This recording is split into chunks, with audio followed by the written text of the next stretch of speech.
Sino nga ba ang hindi gustong sumali sa panyaya ng Big Boss ng Saudi? Naghanap ng mga boksingero na maging kasali sa isa sa mga pinakamalaking laban ngayong taon, Canelo kontra kay Crawford. Kaya nga hanggang sa ngayon ay nagparamdam talaga itong si Coach Jason gamit ang Quadrualas It's My Boy na Facebook page para pansinin ng Big Boss sa Saudi. Ang hilingan ng Quadrualas It's My Boy na Facebook page ay sana i-share ng maraming mga boxing fans ang pagiging interesado niya na mapabilang sa undercards dahil malay natin na mapansin ni Al-Sheikh ang angas ng Pinas. Pero ganoon pa man, may matinding pangako naman na binitawan si Casimero kung sakaling mapabilang siya sa isa sa mga undercards.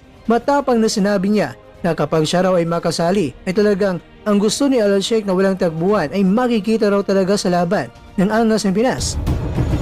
Samantala, kung si Donaire ang pinakamatandang naging bantamweight world champion,